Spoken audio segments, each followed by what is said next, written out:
Thank you so much for joining us this evening on World Menopause Day. Just to note, the theme for this year's World Menopause Day is actually cardiovascular health, as this is the leading cause of death for women, even higher than cancer. That is such an important topic. We did address it earlier this year in a webinar, which you can find on our YouTube channel and will also be sent to you in a link after this program. But tonight we chose to discuss another really important topic. And from the overwhelming response we have received, I think you agree, bladder health and pelvic floor is just a really important topic. Urinary symptoms and changes to the pelvic floor are common concerns for women as they go through menopause and beyond. Many women complain of urinary urgency, frequency, incontinence of urine, frequent urinary tract infections, and some women have prolapse of the pelvic organs. These changes relate to the genitourinary syndrome of menopause, which is a group of genital tract symptoms menopausal women experience in part due to declining estrogen levels. These topics may be uncomfortable for women to discuss, and we fully understand that, but it is so important to address it because they impact our quality of life, and there are things that we can do to help these symptoms. So we will delve into this tonight with two of my esteemed colleagues and friends, Dr. Tirsit Asfaw and Dr. Saya Segal. Dr. Asfaw is the division director for our urogynecology division. She completed her residency at NYU and then went further to train in reconstructive pelvic surgery at the University of Pennsylvania. She came to Weill Cornell in 2011 and established the division of urogynecology to care for women with various pelvic floor disorders. She has served and continues to serve in various leadership and educational roles at Weill Cornell, and her academic interests include mentoring of training physicians, as well as clinical research to help further the care of women with urogynecologic health issues. And Dr. Segal is also a board-certified OBGYN and female pelvic medicine and reconstructive surgery specialist. She also completed her residency at NYU and did a fellowship in urogynecology and female pelvic medicine and reconstructive surgery at University of Pennsylvania. Dr. Segal joined New York Presbyterian Weill Cornell Medicine in 2017 as an assistant professor of OBGYN. You'll see they are both amazing. Thank you so much for being here this evening. So let's get started. Dr. Asfaw, just for the basics, what exactly is a urogynecologist? Thank you for that introduction. A urogynecologist is typically a physician, and a lot of us tend to be OBGYNs by training that have gone further to train more in pelvic medicine. But we are typically, as I said, board certified OBGYNs, and then we further go on to train in what's called urogynecology, also urogynecology and pelvic reconstructive surgery to further train more in the care of women with the various pelvic floor disorders that we'll talk about today. You can also be a urologist, but then you'll have to have additional training in female pelvic medicine and reconstructive surgery. Right. So sometimes people will see urogynecologists trained as a urologist and sometimes trained as an OBGYN, but basically Exactly. function is the same way, right? Exactly. Yeah. And Dr. Segal, why should we refer someone to? When should women be referred to a urogynecologist? That's a great question. Just thanks everyone for joining us tonight. And I think that female pelvic medicine and reconstructive surgery term has now been retired, thankfully, just recently, like a few weeks ago. And now we're urogynecology and reconstructive pelvic surgery. So a little bit just kind of highlighting the gynecology aspect and the surgery aspect. So that's kind of where it lies, where women should be referred when you've seen your initial gynecologist for symptoms of either incontinence, prolapse, urinary tract infections. Usually it's that person or a primary care doctor, a family medicine doctor who's undertaking these initial management of these conditions. And then when that initial management, which may be conservative, which we'll delve upon potentially later, fails, and a patient desires surgery or something more advanced as far as management with devices, then the urogynecologist should be involved in that care. Great. Thank you so much. So let's talk about some of the symptoms that you brought up and that we've been talking about. What you do to evaluate a woman who comes in complaining of urinary frequency, urgency, waking up at night to go to the bathroom. I hear it all the time. Women of all ages, especially around the menopause and beyond. Let's assume right now that a woman with these symptoms is known not to have an infection. So she just really urinates all the time, has has the urge to go, and sometimes and has to wake up during the night to go. So, Dr. Asfaw, like, what do you do to evaluate that? Well, I'm glad you mentioned the infection, because I think the most important thing is to sort of rule out the common things, right? Infections and things like that. But once that's been evaluated and that's not the condition, then we do a full assessment of the pelvic floor. Sometimes these symptoms could be associated with prolapse. Sometimes they could be associated with certain pelvic floor masses like diverticula and things like that. But a lot of the assessment goes on to sort of identify what we call modifiable factors, things that we could sort of fix right then and there, versus some things that require a little bit more work and investigation. So along with the evaluation, we take a good history. A lot of patients, I'm sure, have seen you and they come to see us and they say, I've been going to the bathroom very frequently. And one of the things that we talk about is their fluid intake, how much what do you drink and how much of whatever it is that you're drinking do you drink. And I think a lot of women, particularly in the US, are sort of brainwashed into thinking that they have to drink a lot of water and water helps this or helps that. But, unfortunately, the other aspect of drinking a lot of water is that it's going to make you go to the bathroom a lot frequently. And that's not really sort of intuitive to a lot of people. Other things like, drinking a lot of coffee, tea, carbonated beverages, recent weight gain, a lot of the things that we sort of don't really think about as being bladder irritants, and we may have done for many years without any issues, but all of a sudden menopause hits and you cannot continue doing the same thing that you've done when we were in our 20s or something. You can't carry those habits in when we get older, because the pelvic floor becomes and specifically the bladder becomes a little bit more sensitive. So a lot of what we do in our evaluation is just initially spending time taking history and sort of basic habits, and how often do you go, where do you go. Some people really don't like to use bathrooms when they're at work or in certain places, and then it becomes really urgent by the time they're trying to get home and they have an accident on the way. So we're just really looking for simple things that we can change, and that may be a few patients, and for others it really is that they've tried a few things, and we're looking at the next step. So there are first line things that we talk about, sort of simple modifiable risk factors, incorporating sort of assessment of the pelvic floor muscles, and optimizing other things like vaginal dryness and sort of other menopausal symptoms that we can also manage a different way. And once we go through that, we can move on to more complex sort of, or whether it's medications or other forms of therapy, we can move on to that. But we're always looking for sort of what we call modifiable risk factors. Thank you. You brought up a couple of really good points. I talk about that a lot, like things we did when we were 23, we can't necessarily do as we're going through menopause. That has to do with diet, not just drinking, but eating also. But Right. so why, and you brought up that this does get worse during menopause. Why? There were a lot of questions that came in about this, vaginal atrophy, or we don't like to use that word anymore, but just the thinning of the vaginal tissue. That relates to this. Why is this worse during menopause?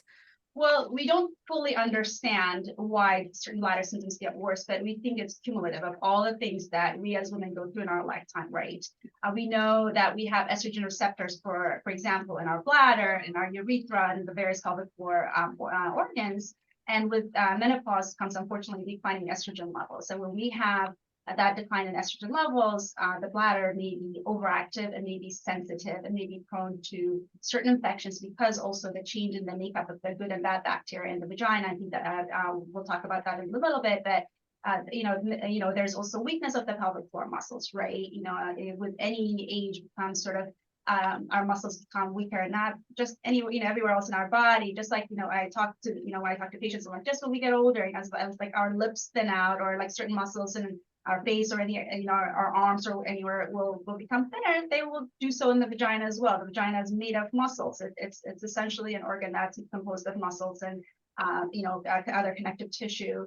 And a lot of the health of the vagina is primarily maintained also with estrogen. So with declining estrogen levels becomes many of these symptoms that we typically see in patients. So you just touched on estrogen. We know that that is one of the ways that we do treat some of these symptoms, to give just a nice local estrogen vaginally, and that can really improve a lot of these symptoms. It can very safely be used too. Do you want to speak to that a little bit?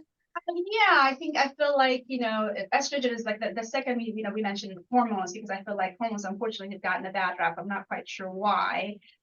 Over the years, well, I mean, I kind of have an idea why, but when we mention estrogen, everybody's like, oh, is that going to, give you breast cancer, or is it going to give you other, issues? And the thing with the vaginal estrogen supplementation particularly is that we're not giving women hormone replacement therapy systemically. So there's really minimal impact to other organs like the breast or the uterus. And, typically I tell patients, you are being monitored. That's our job. And, I will work with your GYN. And of course, if you have any issues, you're getting your mammograms, you're getting your other, screening tests. So this is really not a concern. But we know that for those women who have what we call irritative voiding symptoms, or irritative urinary symptoms, urgency, frequency, dryness, and pain with intercourse, things like that. A lot of that has to do with estrogen. So when we supplement, I jokingly say that if I could put it like, in every in every patient that's over the age of 50 or whatever in my office, I would, because it's that important to give that local supplementation. If you have no symptoms, of course, great. But for those women, the great majority of women that we see, it is so crucial in maintaining the health of the genitourinary tract for women, particularly in menopause. Yeah, and I mentioned this at the beginning. It is something your provider should actually be asking you about, but you should also be comfortable telling. We know many women are undertreated for vaginal dryness and also these symptoms, because it's embarrassing to talk about, but you shouldn't be embarrassed. And because there are these things that we can do that really can make a big difference. Yeah, it's One your last question. GYN. Yeah, What's that? your GYN or your urogynecologist. This is what we do. I want patients, we want patients to feel comfortable, and I know we don't always screen for it because it's another big discussion, right? But patients should, women should feel comfortable to bring these things up to their GYN. Absolutely. And GYN should be comfortable asking. So yes, absolutely. One last question before we move on to Dr. Segal. Just what is an overactive bladder exactly? Because that goes into this category. Right. So an overactive bladder. So urinary symptoms could be those associated with leakage, or they can also be associated without leakage. And the two sort of big umbrellas that we talk about are stress and urge incontinence. And urge incontinence is that sort of umbrella that sometimes we refer to as overactive bladder, that is associated with urinary urgency, frequency, getting up at night to urinate, which we call nocturia. And just sort of sometimes it could also be associated with a sense of like not emptying, and just like this sort of a non-specific symptoms. But the classic hallmark is urinary urgency and frequency. Sometimes it could be associated with leakage. Some women are able to make it to the bathroom before they leak, but they have this intense and really bothersome desire, even though they just urinated not too long ago, that they have to go back again. And sometimes it could be interfering with their day-to-day activity, with work, getting a good night's sleep. So that's the hallmark sort of definition of overactive bladder. Thank you. All right, Dr. Segal, your turn. We already mentioned urinary tract infections, and that can be more common, especially in menopausal women. Sometimes this occurs with sexual activity, sometimes not. All right, so just to start basics, what are the most common symptoms of a urinary tract infection? So the common symptoms are pain with urination or burning sensation, frequency, urgency. Those are kind of the constellation of symptoms. But in older women, we may not see all of those symptoms. So it's a little more of a mixed bag. But usually there is like the burning that's present, and then possibly frequency, urgency in different populations. But so why do some women get them all the time?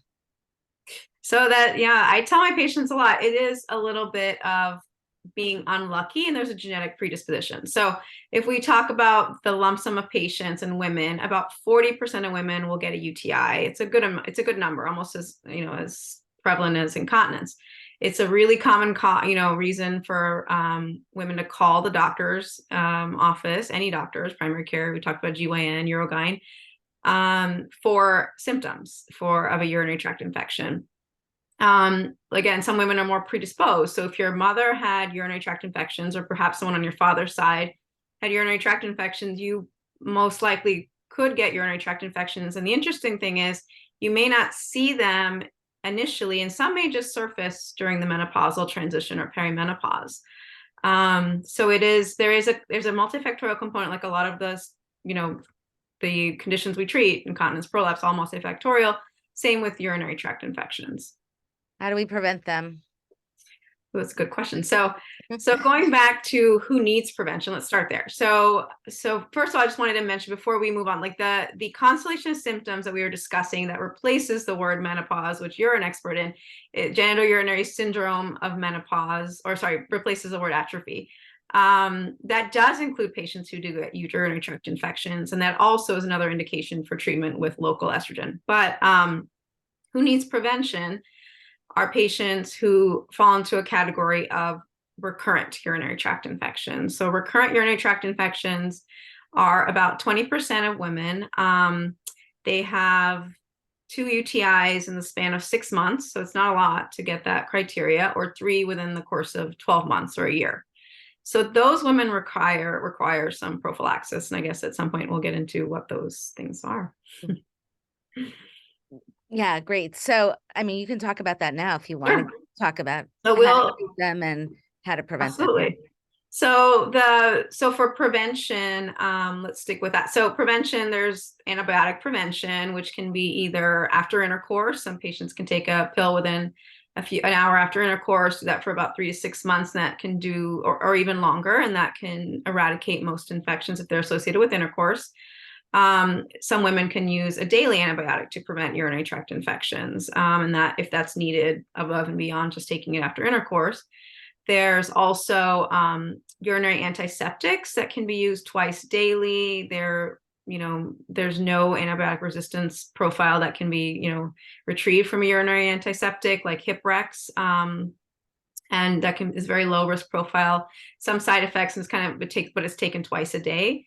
And then the other things that are pretty well researched are the use of vaginal estrogen. So local vaginal estrogen therapy versus, there's not really a role for hormone replacement therapy in management of recurrent UTIs. It's all going to be vaginally. And what was actually tested was, and researched the best, is using cream, like vaginal estrogen cream. And I think I'm going to say this, what I tell my patients as well, just a little tidbit is, I don't tell them to really use the applicator. It becomes very cumbersome, and people find that they're spending more time cleaning and putting it away and dealing with that. Just, if you're using it just on your finger, it doesn't have to be so messy. You don't have to use a lot.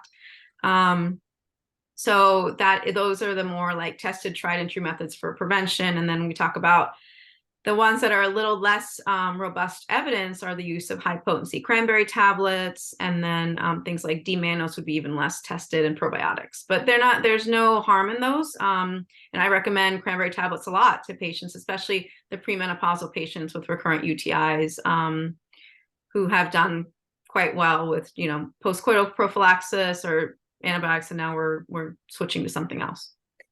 Yes, I recommend those cranberry supplements a lot too. I think interesting way you say you recommend it just maybe on your fingertip to apply some estrogen cream. I guess that is for the urinary symptoms, because I think it's important to note if you're treating other symptoms of, again, I don't want to use the word, but vaginal thinning, maybe genitourinary syndrome of menopause, you might want to use something that goes a little bit deeper, especially for sexual function. And a lot of people ask questions about that. So I just wanted to make sure that that's addressed.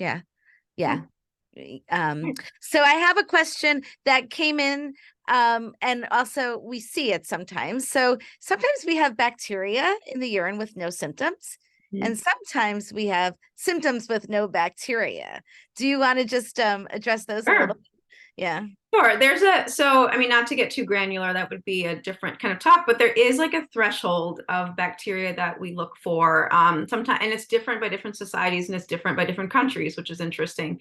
But to diagnose a UTI, most commonly we say those symptoms of just like frequency, urgency, pain, and some bacteria in the urine culture. Those are the most diagnostic. If I have a patient who has no symptoms, but we test their urine and they're not pregnant and they don't have any, like they don't have any UTI symptoms that they report, then those patients are thought of to have asymptomatic bacteriuria. So those patients just have the bacteria in there.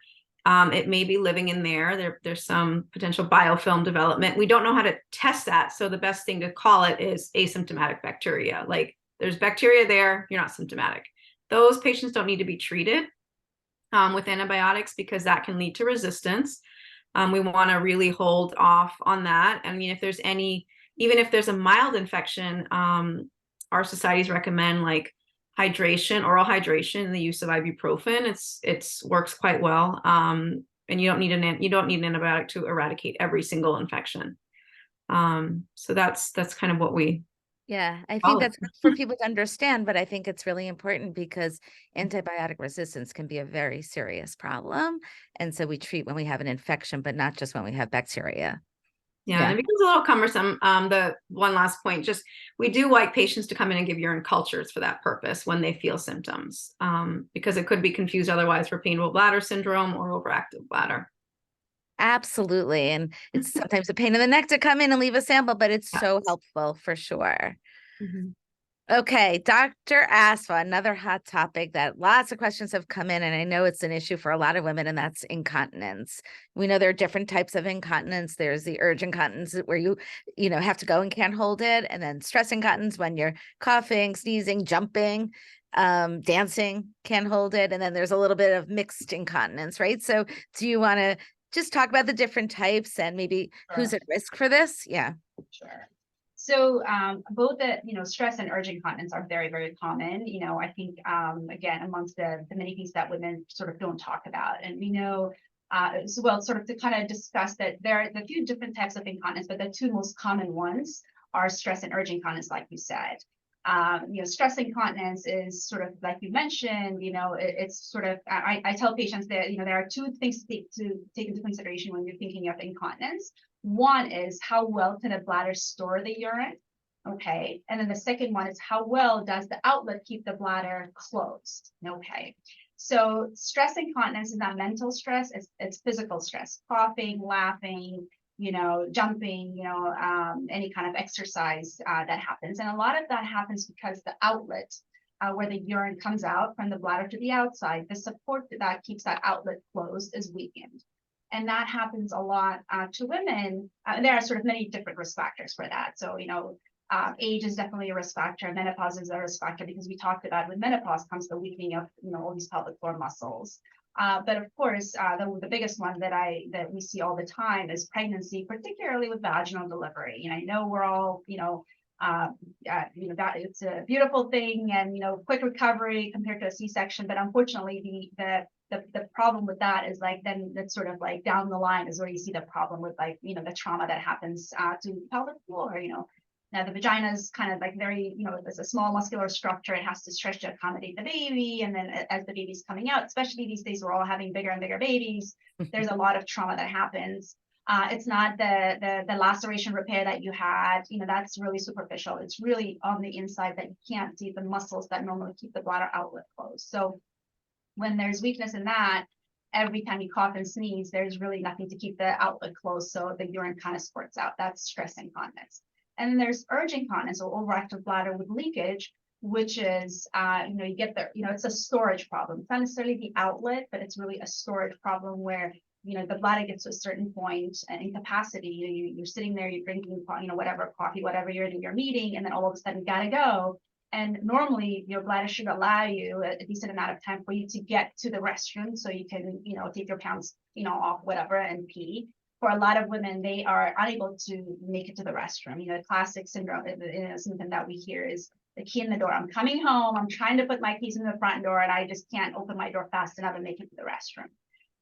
And that's a bladder storage issue. The bladder is literally, sort of squeezing upon itself without you giving it permission, and then, you're had an accident before you make it to the restroom. So unfortunately, the great majority of women have a combination of those. So there's stress and urge, and we call that mixed incontinence. So when we're treating, for both, we are, like I said earlier, trying to find sort of modifiable things like, timed urination, avoiding a lot of bladder irritants that we talked about, coffee, tea, carbonated beverages, unfortunately, alcohol and things like that, and really doing pelvic floor exercises. But once that initial sort of conservative therapy has been exhausted, then the next thing would be, and they're sort of both treated a different way because one has to address the bladder outlet and the other one has to address the bladder itself in storage. So there's a lot of stuff in there to unpack, but I think a lot of questions are coming in about those pelvic floor exercises. Do they work? Is there something simple that we can do? Are Kegels still recommended, and how do we do a Kegel properly? Or is there something else you recommend?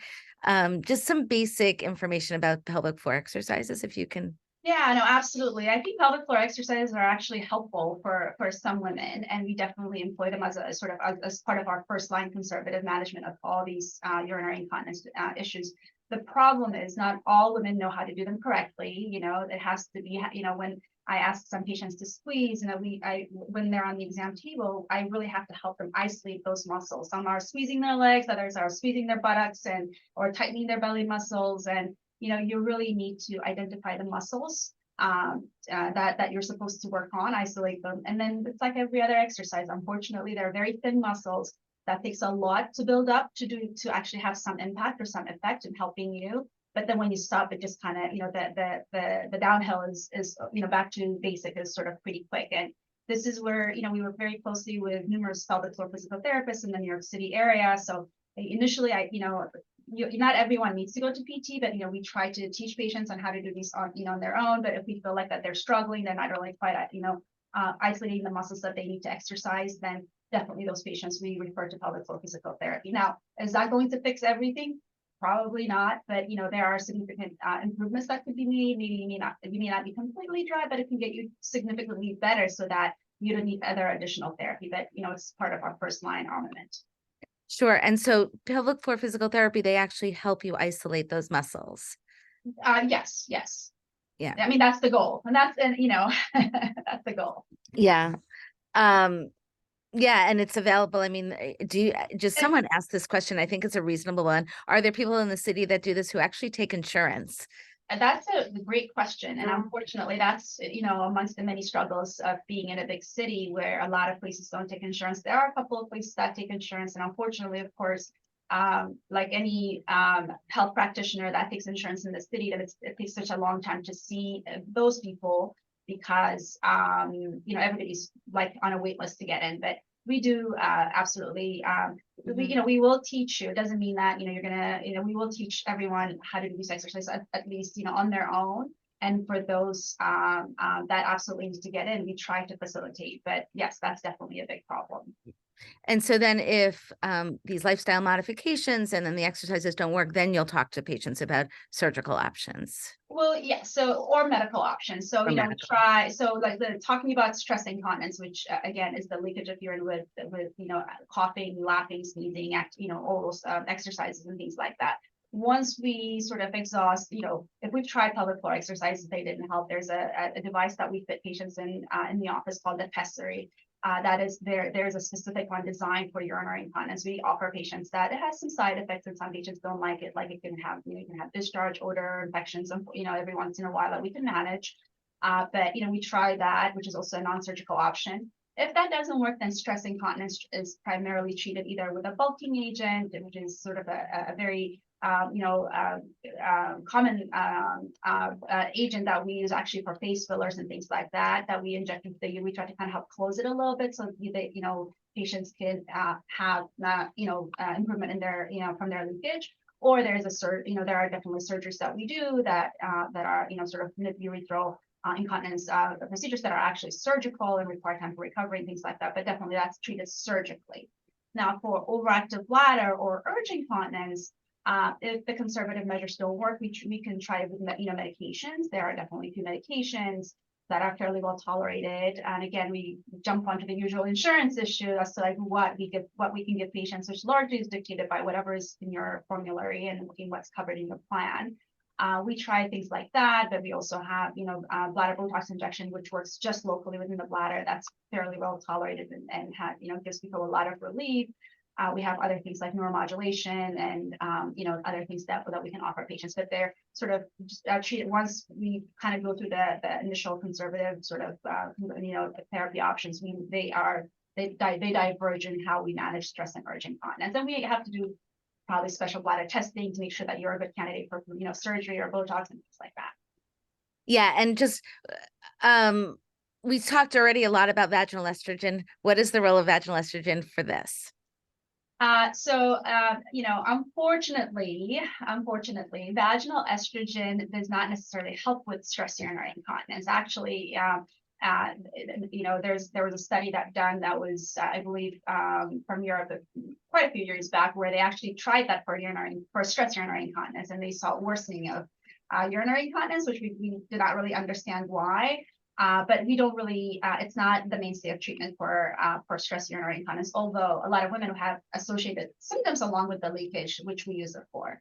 But then for urge incontinence, I definitely use it, particularly in my postmenopausal women, often because, like I said, some of those irritative symptoms of urgency, frequency are associated or sort of almost are secondary to genitourinary symptoms of menopause. So when you actually manage the vaginal irritative symptoms, the bladder symptoms somehow improve. So it's a sort of a fairly easy thing to do, and most patients tolerate it very well. So I may use that in my patients who have some of those symptoms. That's great. And final question in this, which I think is a super important one that someone asked, is how do we prevent this before it happens? Is there anything we can do to prevent this from happening so we don't have to deal with it? Yeah. Yeah, well, I think like Dr. Segal alluded, sometimes, unfortunately, you don't pick your genes, you don't pick your parents. So we know women who have, mothers and grandmothers who've had overactive bladder or incontinence are likely to have this happen. So, those are the things that we cannot, but, as I mentioned earlier, there are certain modifiable risk factors. So it's easier to say, oh, go lose weight and, come back, but weight loss, we know, definitely improves women's urinary incontinence, both stress and urge incontinence. So that's something that we can manage. Constipation, a lot of people are constipated. Our diet is not really good in this country. So managing constipation helps with urinary symptoms, vaginal dryness. So yes, you're right. It would be great to have something that could prevent it. But I think having a general, good pelvic floor health is important. But a lot of the factors, unfortunately, are sort of associated with age and sort of declining estrogen levels. And it's hard to kind of prevent that. But at least we know the two of you and some of your colleagues can help with these symptoms if they do come up. Absolutely. Okay.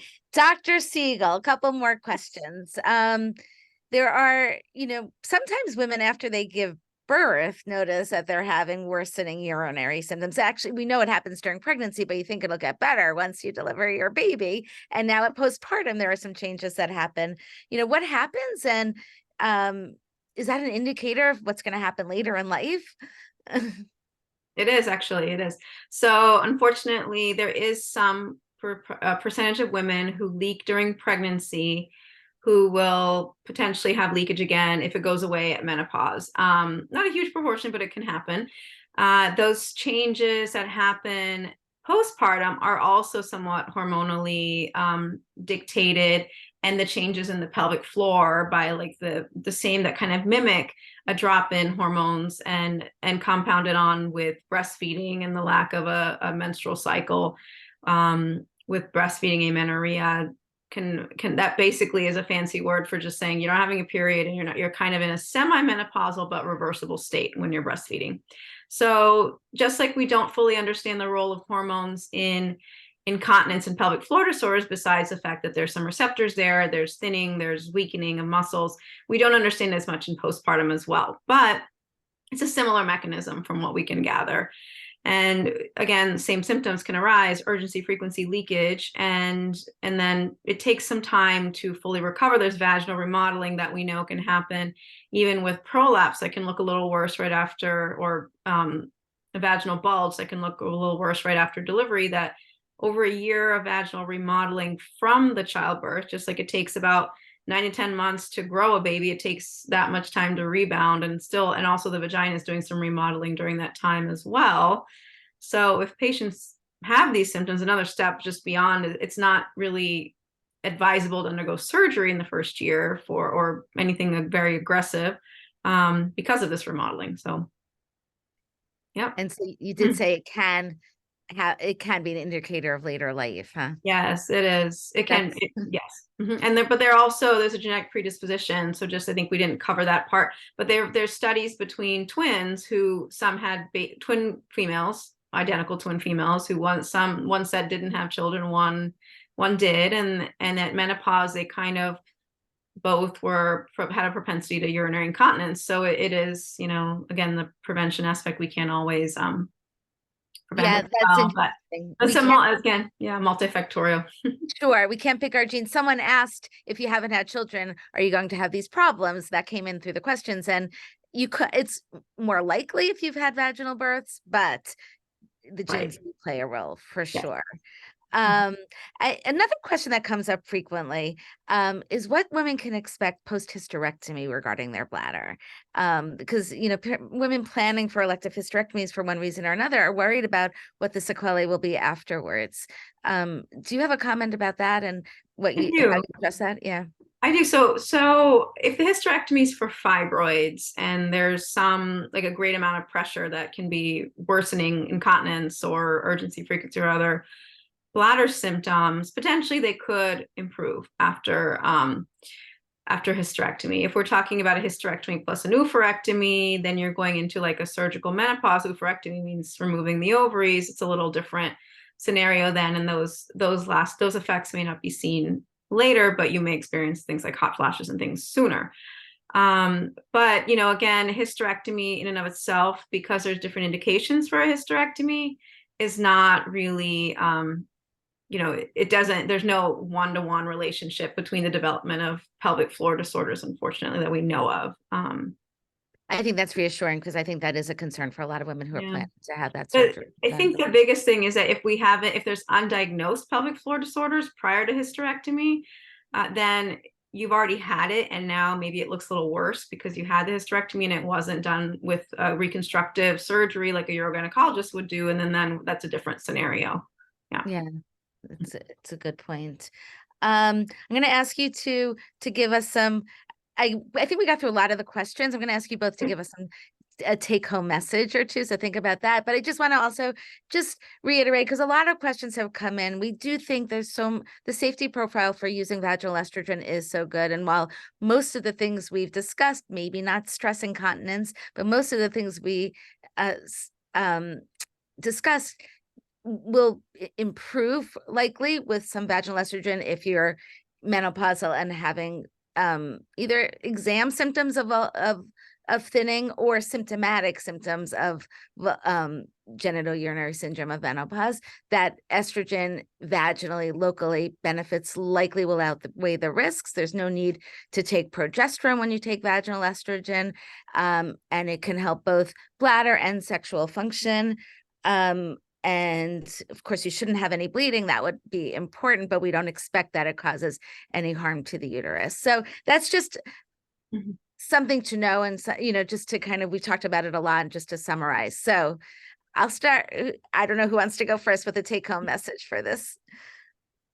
I can start. Yeah. Great. So I think my take home message is when we're talking about just the menopausal transition and development of pelvic floor disorders or other general things we talked about modifiable and non-modifiable risk factors.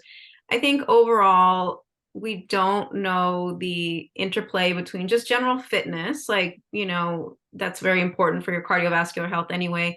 There is some, and maintaining a normal weight that can help with all of these conditions, cardiovascular, pelvic floor conditions, and your menopausal transition. You can probably comment on that more, but I don't know how robust the studies are, but I think we are getting more information about frailty and exercise in as we age, and then how that affects pelvic floor disorders. And there is some relationship there. It's just hard to study and tease out, but I think that's just important to keep up your general fitness as best as you can and keep moving, I guess. Great advice. Of course, it's good for everything, right? Yeah. Dr. Asfaw? Great. I guess my take home message for patients is that, you know, I a lot of times what's sort of heartbreaking when we see patients who tell us like, oh, I've had this, for like whatever, 5 years, 10 years, and, I didn't even know you guys existed. So I think patients should know that, number one, they're not alone. I think, that, we're all living longer, which is great, right? But unfortunately with age comes a lot of issues, but I think it's important to know that they're not alone. There are people that are trained specifically to address this for them. And to feel comfortable to talk to their doctor. So their internist. But I think I hope everyone has a gynecologist that they trust and love, and that would be a really good start. There are a lot of things that we could do to help, and just sort of understanding that yes, I'm not crazy. These things are happening, and yes, I'm not the only one. So that to patients, there's a lot of comfort in that. My second take-home message is, we didn't really talk about it, but there's, I think people realize that women will spend money to do a lot of things. So there are a lot of gimmicks that are out there, whether it's to treat your urinary tract infection or your pelvic floor exercising gadget, if somebody's selling jade eggs and all sorts of nonsense. And really, a lot of that stuff costs a lot of money. There's really no evidence for it. Instead of spending a ton of that money, just go see your doctor, get a good workup, and and also, if you have these symptoms, ask to be referred to a urogynecologist. There's quite a few of us, and all around. And yes, sometimes it takes a little bit of time for you to get in to see us, but in the meantime, you could try the conservative measures of exercise and weight loss and dietary modifications and things like that, and then hopefully we can address some of those things and work together to make you feel better. But that's sort of what I would leave this as. That is such a great point. As we're all women going through menopause right now are very lucky. Menopause is certainly having its moment. There's every week in the New York Times, there's a new article about menopause or two. And so we're very lucky that that's happening, but there are a lot of people taking advantage of it out there. And so that's such an important point. Thank you. Thank you guys so much for doing this. We could go on for 2 more hours. There's so much to talk about, but I think we got through some really important points. You're both amazing, and I really appreciate that you spent the time with us tonight to educate our patients and our community. Thanks for having us. Thank you. Thank you everyone for attending. Have a great evening. Thank you.